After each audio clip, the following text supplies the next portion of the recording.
Hey there, I'm Casey, and this video is about income inequality. What is it all about and what the heck is going on here? So as we've all heard, income inequality is all over the media. It's a huge story and it's a huge issue for many people across the country, a huge problem. So basically what it is that there are a very small number of people, they've been dubbed the 1%, that are becoming richer and richer, and they're fabulously wealthy. And then there's everybody else who are working for a living, who are earning less and less and falling farther and farther behind and having an ever harder time just hanging on, just trying to make ends meet.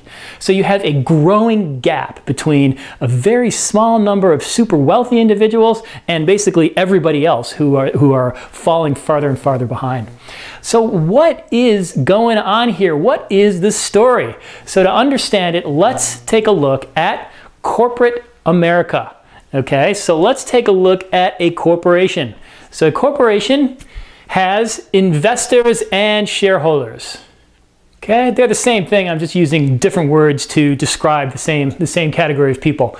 And then the investors and the shareholders here, they own the corporation, so they hire the managers and executives. Again, I'm just using two different words to communicate the same thing. So they hire managers and executives to run the corporation. Now, you don't need very many managers and executives. There are very few of these jobs in a corporation because you just don't need a lot of them to run the corporation. They're the managers, so not the workers. You need a lot of workers, but just for the managers, you only need a few of them. So to signify that there aren't very many of these jobs, I'm just going to put a few little people here. Okay, the managers and executives then, they hire the workers to do the work. So let's put the workers over here. Okay, now there are a lot of workers, so let's put a lot of workers here.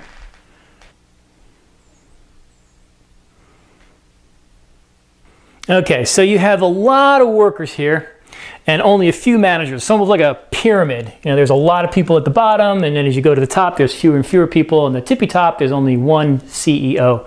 So you got a lot of workers doing the work and only a few managers and executives running the corporation.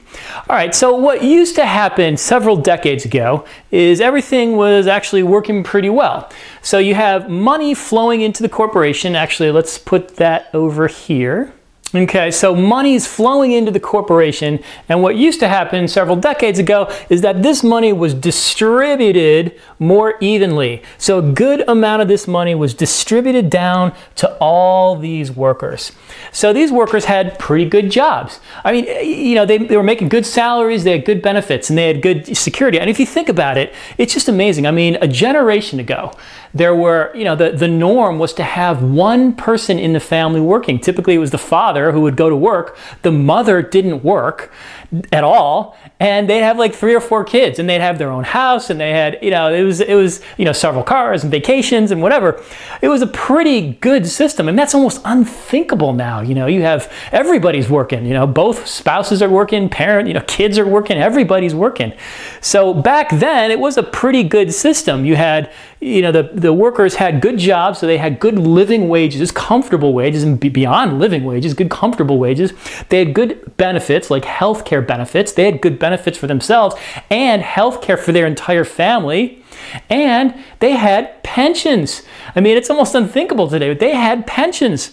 So pensions are a fabulous thing. So basically what that is after you've worked at a company, you know, for a good long time, after you retire, the company would continue paying your salary for the rest of your life. You're not working anymore, but they're still paying your salary, or a percentage of your salary, like whatever, 75% or whatever it is of your salary. So you have a good job, and then you have security, income security for your retirement years. That is pretty awesome. That was you know, these are pretty good jobs, and it was a pretty good way to do things because you're really taking care of, you know, a lot of people. Okay, so that has all changed though now. Over the past few decades, that has all changed.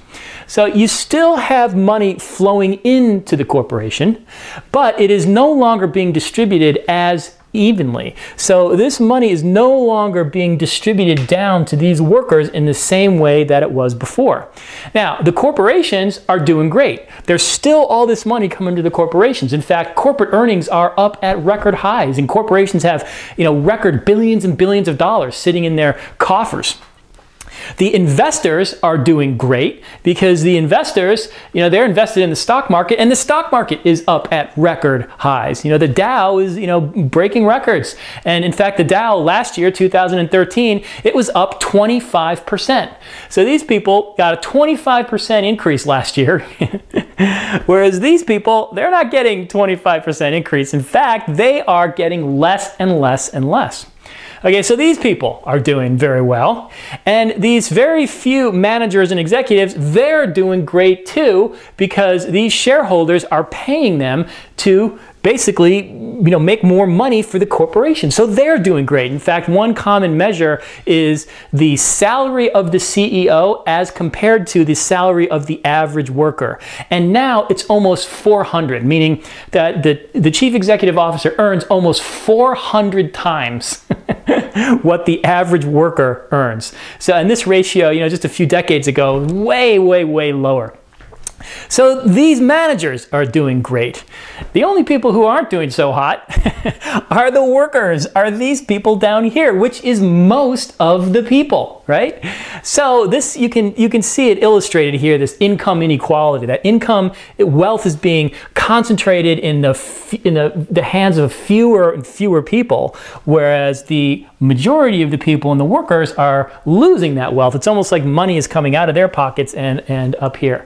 So that is the sort of the overall picture of income inequality and what's happening. Now, you might be thinking to yourself, well, what caused this then? What is behind this? Is it maybe that these people are just bad people? Because if we would just hire nice people in these jobs, then they wouldn't screw the workers and everything would be fine.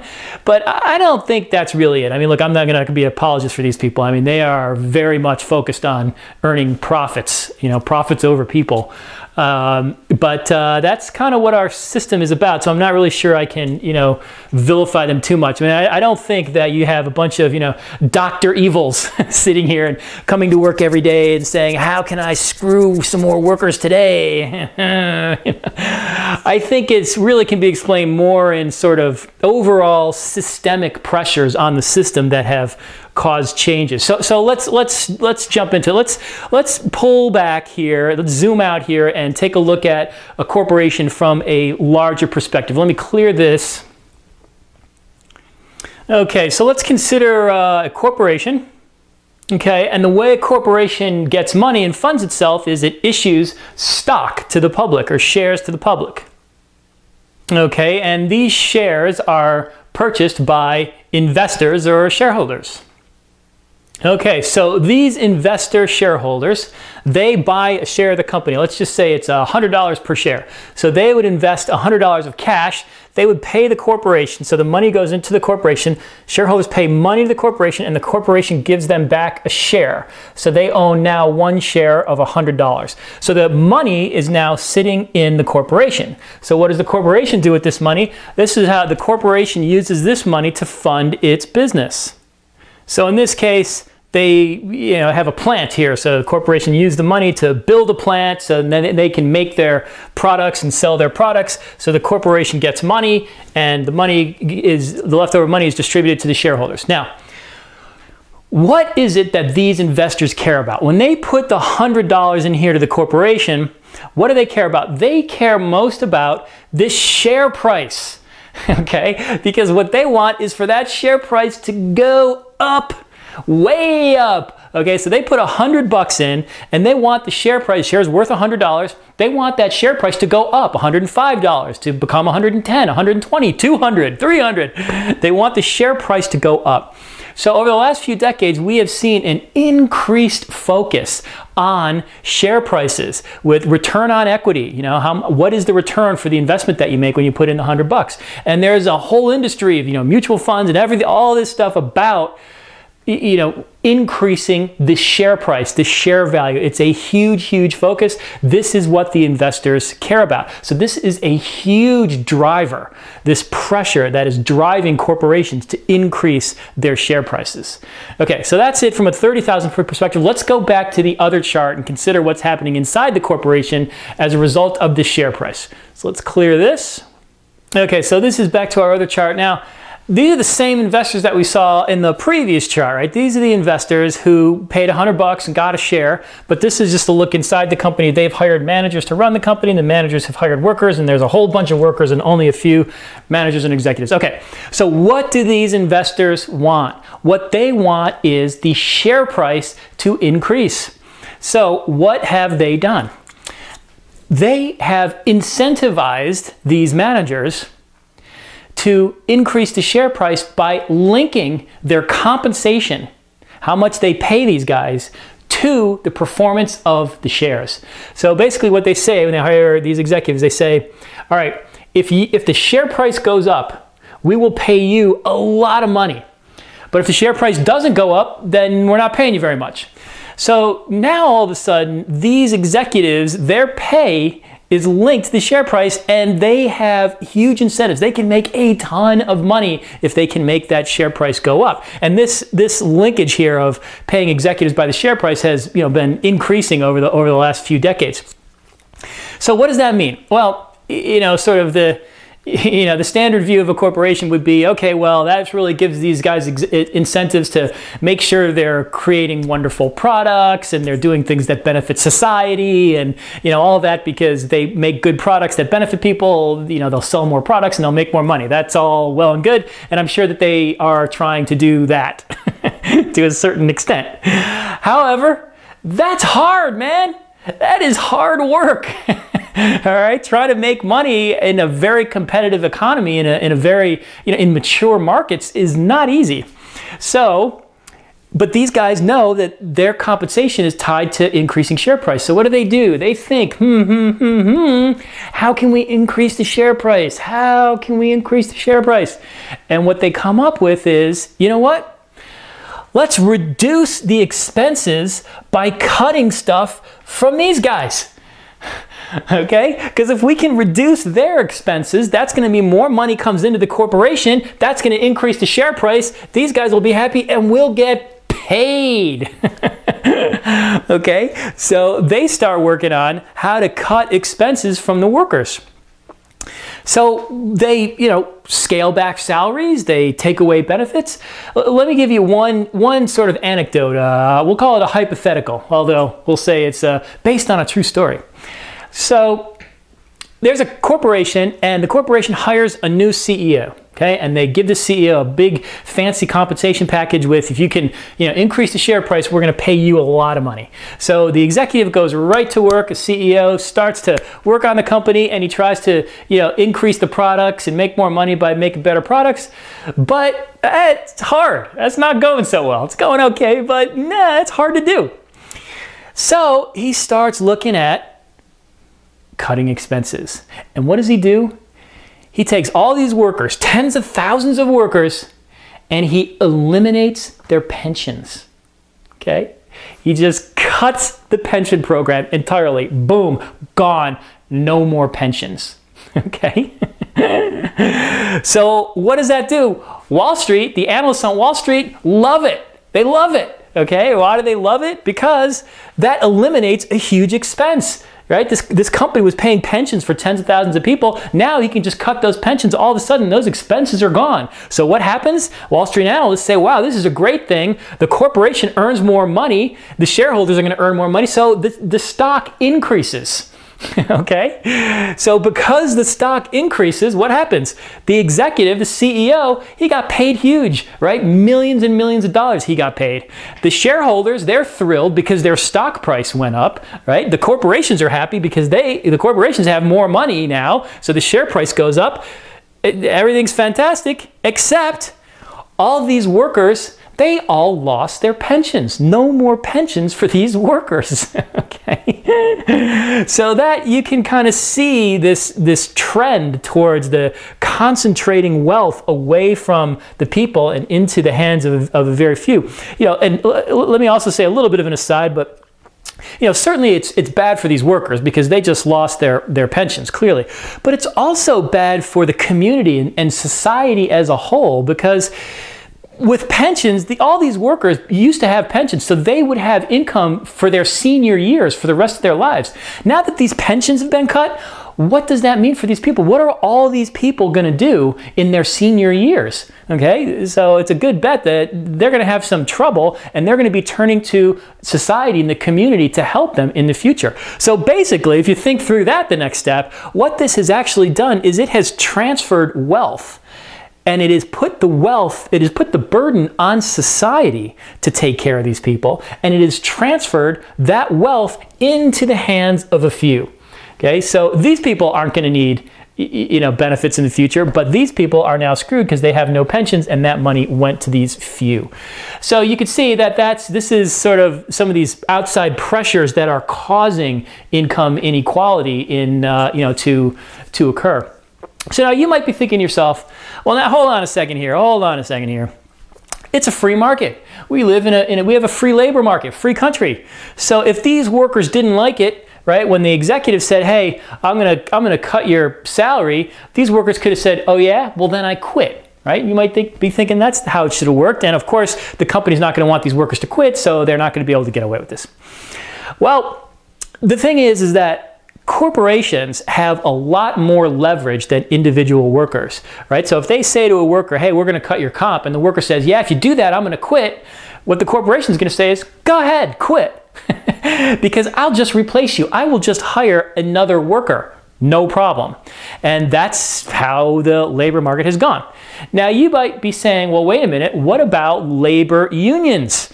Okay, and you're exactly right. So this was recognized, decades ago that the corporations had more power. So the workers needed to do is to form a union to come together all as one. And that way, if the corporation tries to cut salaries of the workers, they can all quit at the same time. And that would be bad for the corporation. The corporation can't just replace all their workers at the same time. So that model actually worked for many, many decades. Unions had a good representation and a lot of members. However, in the past few decades is another sort of one of these factors that have been exacerbating the problem. Unions have been getting creamed. Their membership is way down. They've been under attack from business groups, shareholders, the investor community, and their membership is way down. Their power is much, much less. So they don't have the ability to protect their workers like they used to. But also there is another huge factor here. In my view, it is the biggest factor overall, and that is globalization.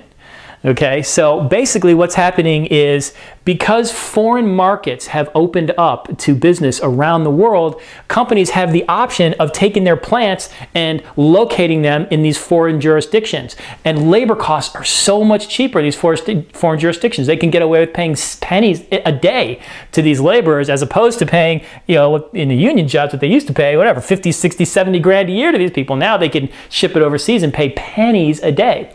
And this doesn't help these workers, because when the workers say, hey, we're going to quit, the executives say, fine, go ahead, because we're just going to move the plant overseas and save a lot more money.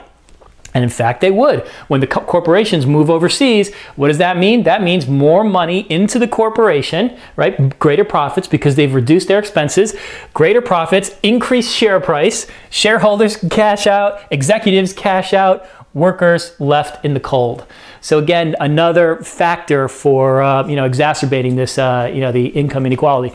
Now, some people point to the factor of automation, and they say automation is a factor.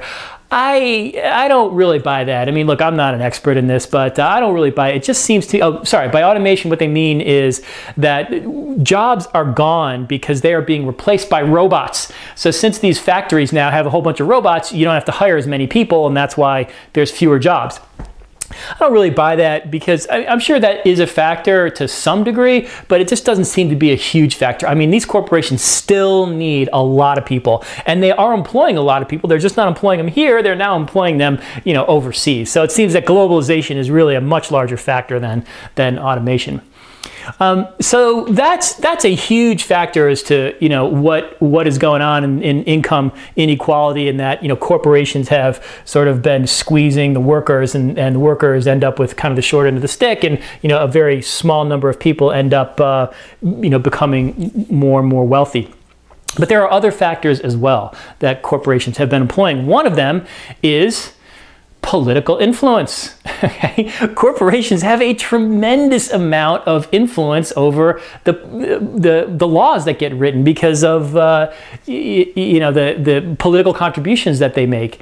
So this is an increasing problem, and also another factor that has exacerbated this income inequality. So, for example, corporations are basically writing laws, or influencing legislators to write laws that favor investors and the wealthy, and not favor the workers and the people. So, and you even have examples where corporations themselves have written the legislation. The corporation writes the rules for itself, gives it to the politician, and the politician, enacts it. The law written by the corporation. It's actually quite shocking. Another area is the tax code. The tax code. Corporations spend a ton of money lobbying the legislatures to make sure that the tax code benefits the investors and corporations. So what you've seen is tax cuts for the wealthy, so tax cuts for these people, tax cuts for corporations, but you've seen increases in taxes like the sales tax. And the sales tax is tremendously regressive. It hurts these people way more than it hurts these people. So for example, the sales tax, let's say an increase in the sales tax causes the average person to have to spend $1,000 more a year, let's say. These people don't care about $1,000 a year. They're multimillionaires, right? $1,000 a year, they don't even notice it. But $1,000 a year for these people, these working people and poor people, that's huge to them. Huge. That really matters. So what's happening is you cut the taxes for corporations, the corporate tax rate, and you cut the taxes on the wealthy, but you increase sales tax, which ends up hurting these people. So it's kind of upside down, but corporations are able to influence the political process.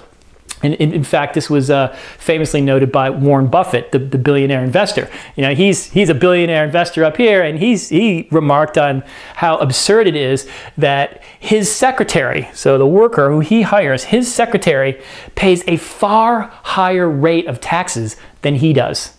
It was pretty interesting how a billionaire came out and said that. So that was pretty good. So that's one way, is that they influence the tax code. Another way is they influence some of these big bills that come out, like the Farm Bill and the Energy Bill. These bills have tremendous provisions that favor certain corporations and certain industries over and over again, and it's they're not favoring these people directly. They're favoring, the corporations and the people who are lobbying for them. And then the last thing I would mention, there's so many examples of corporations having political influence. The last thing I'd mention is trade agreements.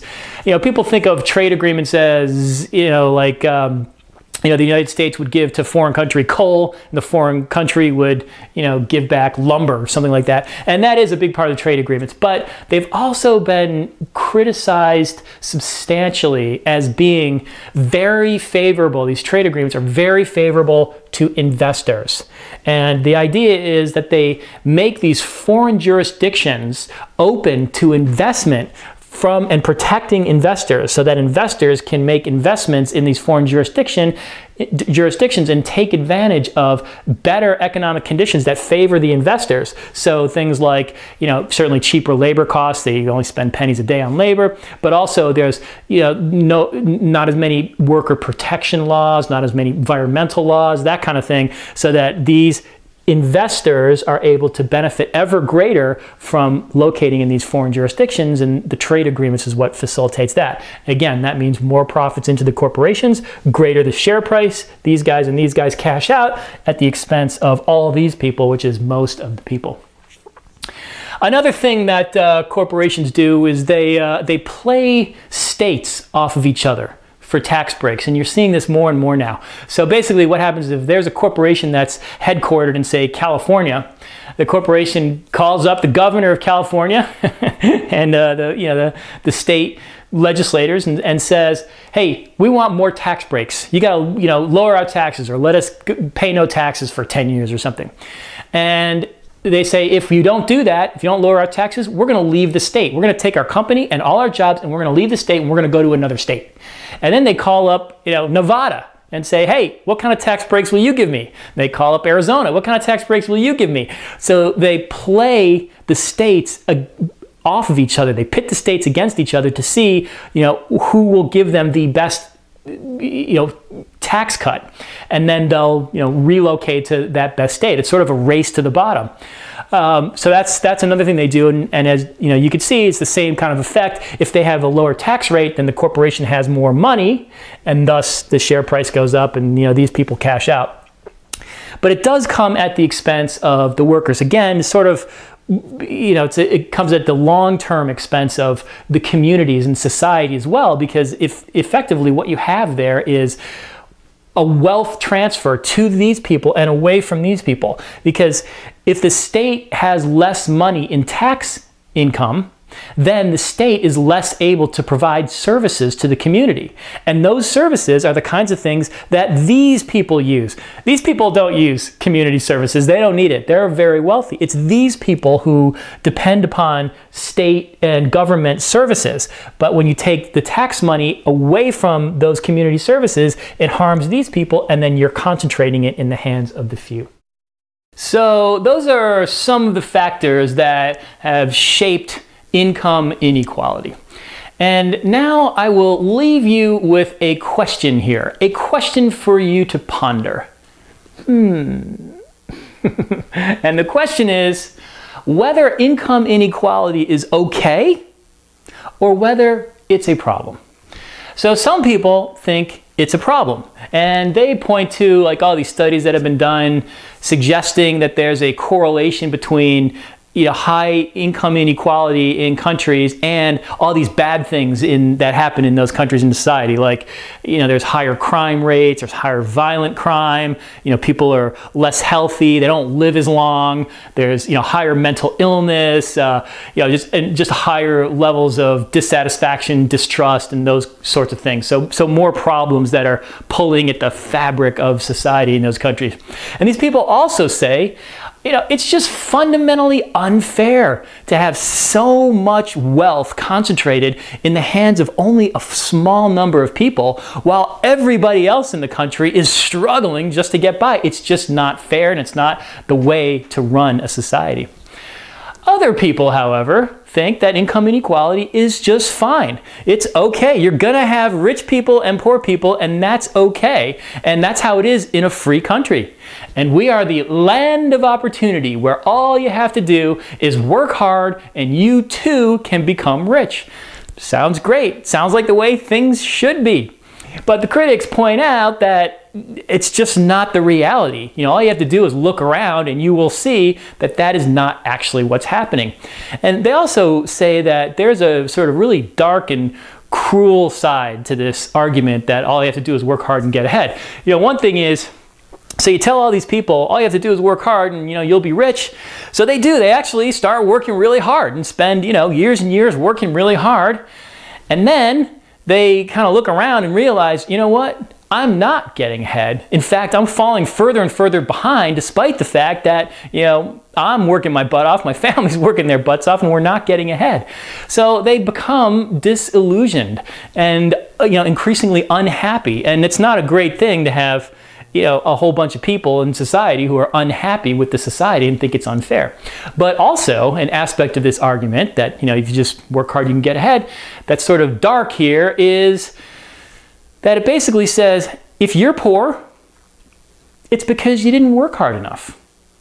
And implicit in that is it's your own fault that you're poor. So if you're poor, it's your fault, okay? And you see this guy over here who's rich. Okay, well, the reason that guy's rich, he just worked harder than you did. So that's kind of a harsh argument. It can be very frustrating for a lot of people. And, you know, the critics point out that it's just not true. That's not the way it works. That's not how people become rich. And one example is, you know, Mitt Romney. So Mitt Romney, when he was running for president in the last presidential election, he was basically forced to disclose his tax return. And it turned out that he made $20 million in 1 year. Okay, so you might be thinking, wow, he must have done a lot of work in that year to earn all that money. He must have chopped a lot of wood. But it turns out, what work did he do? Nothing, absolutely nothing. He earned that money as an investor. That money was returns on investments, but he actually did no work. Contrast that with all of these people who are working their butts off, right? They're working 2 and 3 jobs around the clock, 7 days a week, and yet they're below the poverty line, falling farther and farther behind, and just hanging on. So it kind of, you know, casts doubt on the whole notion that all you have to do is work hard and you will become rich. So that's it. That is the overview of income inequality. I hope you enjoyed it, and I hope your income is not subject to inequality. Thanks for watching. See you next time.